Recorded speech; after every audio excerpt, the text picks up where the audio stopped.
네, 안녕하세요. 종쿤입니다. 이번 시간에는 주역, 두 번째 시간이죠. 8기에 대해서 알아보도록 하겠습니다. 일단은 모든 강의는요, 모르는 사람 위주로 가는 게 일반적인 것 같아요. 아는 사람은 일단은 아는데 복습한 개념으로 가시고, 마스터 하신 사람은 애초에 영상을 안 보겠죠. 그죠? 자기가 영상 찍고 있겠지. 아니면은 뭐 남 가르치고 있든가. 그렇기 때문에 모르는 사람 위주로 가는 게 맞는 것 같아요. 제 생각입니다. 그래서 조금은 쉽게 기초로 가보도록 할게요. 지난 시간에 주역의 이제 역사적인 이야기를 했고요. 그 다음에 구성학에 대해서 같이 들어갔는데, 왜냐면은 이게 조금 겹치는 부분도 있기 때문에 조금 더 설명을 하기 쉽기 때문에 그렇게 들어갔던 부분이에요. 그래서 이번 시간은 주역의 궤에 대해서 이야기할 텐데, 어떻게 외우는지, 그리고 8궤에 대해서 일단 알아야지 그 다음 64궤가 되잖아요. 이건 마치 명리학에서 천간에 대해서 알아야지 지지에 대해서 알고요, 지지에 대해서 알아야지 60갑자에 대해서 알 수 있겠죠. 그거랑 동일하다고 보면 될 것 같아요. 8궤에 대해서 알아야지 64궤에 대해서 알 수 있는 것 같아요. 그렇기 때문에 이렇게 들어가는 거니까 뭐 아시는 분들은 한번 복습한다고 생각하시면 되고요. 일단은 궤에도 음양이 있어요. 맞죠? 그죠? 이것은 마치 이진법이랑 동일하다고 보시면 돼요. 컴퓨터 할 때 우리 이진법이죠. 1령. 그렇듯이 주역도 이진법으로 가는데 1령이 아니라 긴 거, 짧은 거예요. 어떻게 보면 저 양효를 0이라고 보고, 뭐 짧은 두 개 음효를 1이라고 볼 수도 있고, 뭐 여러가지 방법이 있겠죠. 반대로 짝대기 긴 거를 1이랑 똑같이 생겼다고 1이라고 보고요. 반대로 음효를 뭐 0으로 볼 수도 있듯이 이진법입니다. 그렇기 때문에 긴 효, 다시 말해서 양효는 남자다, 하늘이다. 그리고 짧은 거 두 개 있는 거는 음효는 여자다, 땅을 의미한다. 이렇게 보시면 될 것 같아요. 그러면은 양효가 3개 모이면은 아버지고요, 음효가 3개 모이면은 어머니예요. 그리고 이것을 건이라 그러고요, 곤이라 그럽니다. 그리고 이 하늘을 금이라고 표현할 수 있고요, 땅을 토라고 표현할 수 있어요. 여기까지는 쉽죠. 근데 이렇게 말하면서 8궤를 가면은 헷갈립니다. 그죠? 아무리 한국인이라고 하더라도, 아무리 태극기에 4개가 들어있고 조선국기에 8개 들어있어도 헷갈리죠. 그래서 건곤 외우는 법에 대해서 제가 설명해 드릴게요. 의외로 쉬워요. 짝대기 3개면은 부친이라 그랬죠, 아버지. 그리고 짧은 게 3개면은 모친이라 그랬죠, 음으로밖에 안 돼 있으니까. 근데 이게 왜 하늘이고 이게 왜 땅인지에 대해서 알아야 될 것 같아요. 무조건 하늘이라 그러면은 뭐 좋게 보고, 땅이라 그러면 나쁘게 볼 필요는 없어요. 왜냐면 땅이 더 비쌉니다. 하늘은 공용이에요. 어찌됐든. 그래서 양은 외부, 낮, 밖이에요. 그리고 음은 내부, 밤, 안이에요. 그렇기 때문에 지구를 기준으로 봤을 때 외부는 하늘이죠. 그 다음 내부는 땅이죠. 물론 뭐 더 깊게 들어가면은 지각, 그죠? 멘틀 외행 내역인데 그거는 뭐 거기까지 갈 건 아니고, 그죠? 어찌됐든 하늘이고 밖이다, 내부는 땅이다, 아니다, 이렇게 공부하시면 될 것 같아요. 음양을 나눈 거기 때문에 꼭 이걸 뭐 하늘은 좋다, 땅은 나쁘다 이렇게 볼 필요는 없어요. 건곤에 대해서 이렇게 보시면 될 것 같고요. 쉽죠? 궤에서 효가 3개 있잖아요. 그죠? 근데 이 보는 순서는 밑에서부터 올라갑니다. 다시 말해서 밑이 1번이에요. 1, 2, 3으로 올라가요. 근데 밑이 양이고 그 다음에 짧은 게 2개가 있으면은 음이죠. 그죠? 근데 이거는 남자 궤예요, 여자 궤예요 라고 말하면은 남자 궤라고 보시면 돼요. 왜 그러냐면은 양이 하나고 음이 2개죠. 그죠?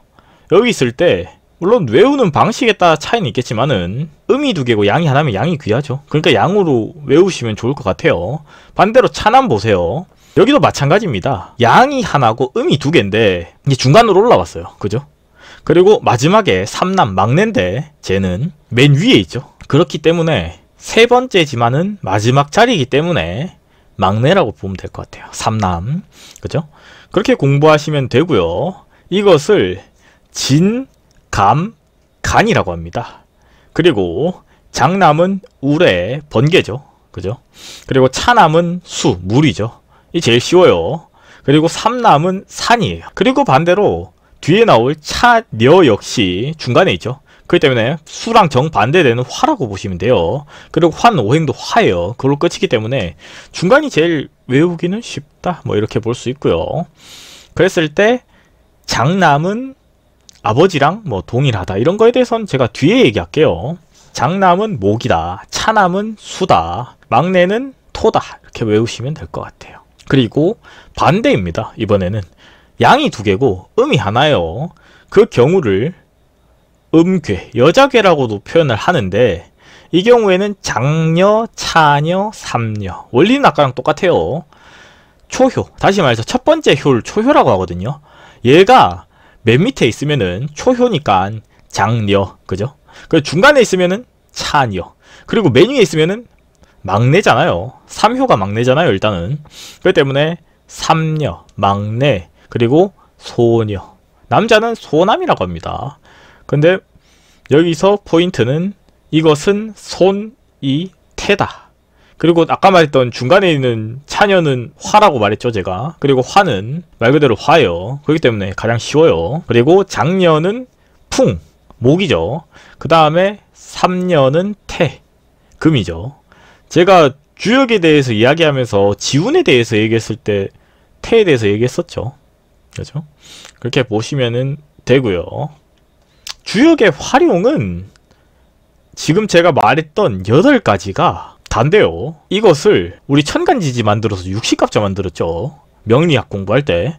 근데 그거랑 똑같은데 상괴, 하괴를 만들어서 64개가 됩니다. 근데 이거는 난이도는 뭐 이거에 대해서 8개를 나는 마스터했다, 다 알고 있다 이러면은 쉬울 텐데, 그게 안 되시는 분들한테는 조금 어려울 수는 있어요. 그리고 이 위치가 6개가 되잖아요. 상괴, 하괴가 되면은. 그러면은 밑에서부터 초효, 2효, 3효, 4효, 5효까지는 똑같고요. 그 다음 맨 위에 있는 머리는 상효라고 해서 6효가 아니라 상효라고 보면 돼요. 그렇게 가시면 되고요. 그리고 그 위치에 따라서 제가 60갑자에 대해서 일주론 설명할 때 중간중간에 하나씩 나왔을 거예요. 맨 처음에는 안 나왔는데 중간부터 저 괴에 대해서 64괴에 대해서 하나씩 나왔을 겁니다. 물론 그것만으로는 부족하니까 제가 그런 부분에 대해서 영상도 추후에 만들면서 설명할 거고요. 일단은 오늘은 말은 2강인데 첫 번째 시간이랑 다를 바가 없죠. 왜냐면은 제가 역사에 대해서 전 시간에 얘기를 했잖아요. 근데 그 역사에 대한 얘기도 왜 했는지가 뒤에 가면 나올 겁니다. 중간중간에 다른 이야기를 하는 데 있어서 필요하기 때문에 했던 부분이에요. 조금은 오행이랑 다를 수는 있어요. 어찌됐든 8괴에 대해서 아시면은 뒤로 가는데 이렇게 공부하는 데 있어서 좋다, 이 부분. 그리고 주역을 활용하는 부분은 이 괴에 대해서도 뭔가 스토리가 있긴 있어요. 예를 들어서 거는 하늘이다, 뭐 고는 땅이다, 뭐 이런 식으로. 근데 그런 식으로 공부를 하는 건 아니에요. 다시 말해서 명리학으로 대입을 해서 설명하면 좋을 것 같아요. 우리 십성이죠. 근데 십성으로 보면 다 맞던가요? 안 맞죠? 비견 겁재가 예를 들어서 있다면은 비견이 나쁠 수도 있어요. 그리고 겁재가 좋을 수도 있죠. 그죠? 그렇듯이 십성으로 보는 거 아닙니다. 명리학도 12운성 그렇잖아요. 12운성이라고 하면은 2개만 좋고 10개 나쁜데 우리 그렇게 보는 거 아니죠. 신살 대부분이 나쁩니다. 그죠? 근데 그렇게 해석 안 하죠. 왜 직접적으로 해석하지 않는 것처럼 주역도 똑같아요. 괴에 대한 이야기로만은 해석하지는 않아요. 물론 알아야 될 부분이다 보니까 설명은 들어갈 건데, 그러니까 그거에 대해서 너무 의미를 부여하지는 않으셨으면 좋겠어요. 주역도 괴에 대한 의미는 있겠지만은 결과적으로 주역에 대한 부분은 이론이다라고 아시면 될 것 같고요. 6효, 구성학, 기문둔갑, 그리고 주역 풍수에서 조금은 해석적인 부분들이 더욱 나올 거예요. 하지만 다이렉트로 들어가지 않는 이유는 이거에 대한 이야기를 하는 데 있어서 괴에 대한 이야기가 안 돼 있으면은 내가 한국말을 하는데 저 사람이 지금 무슨 말을 하는 거지? 이렇게 해석이 될 수 있기 때문에 그런 부분이에요. 근데 6효는 좀 타로 같은 느낌이에요. 말 그대로 상괴 하괴만 뽑아가지고 옆에다가 이렇게 지지를 달아서 해석을 하는 거예요. 실제로 그렇습니다. 타로랑 거의 동일하다고 보면 돼요, 6효는. 근데 구성학, 기문둔갑, 주역 풍수는 이제 포국을 깔아야 돼요. 포국이란 게 저거예요, 구궁. 근데 제가 구성학 1강에 대해서 제가 설명했다시피 구성에 대해서는 대략적으로 느낌이 오시죠?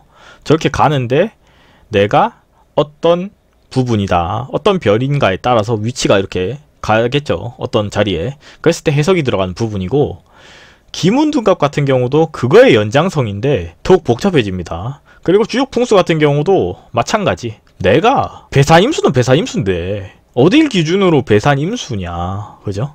이거잖아요. 그 때문에 지운에 따라서 길흉이 바뀌듯이, 명당의 자리가 바뀌듯이 그렇게 가는 거죠. 그렇게 보면은 되고요. 근데 그렇게 보려면은 감이 뭔지 알아야 되겠죠. 예를 들어서 감은 수죠. 이 수에 들어가면 무슨 일이 일어나느냐, 이런 거에 대한 것들을 알아야 되고, 기문둔갑에서는 좀 다른 게 뭐냐면은 중이 지금 괴가 없잖아요. 8괴잖아요.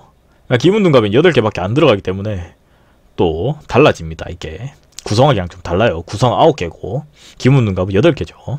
근데 기문둔갑은 주역의 포커스가 조금 더 들어가고요. 구성학은 조금 더 숫자적인 의미가 더 들어가는 것 같아요. 물론 둘 다 뭐 크게 다르지는 않아요. 솔직히 뭐. 그리고 웃긴 거는 매화역수 제가 강의는 아직 안 올렸지만은 매화역수에 들어갔던 게 기문둔갑에 또 그대로 들어갑니다. 자연수. 그렇기 때문에 뭐 조금씩 다르기는 한데 비슷해요. 그렇지만은 매화역수는 좀 뒤에 나온 거고요. 기문둔갑은 좀 더 옛날 거고요. 이렇게 이런 역사적인 얘기 하려고 제가 주역 첫 번째 시간을 한 것도 사실이에요. 알아야지 이게 스토리가 어떻게 되는지, 그리고 해석을 어떻게 되는지, 이런 것들이 되기 때문에. 그래서 다음 시간은요, 더 좋은 영상으로 뵙도록 하겠습니다.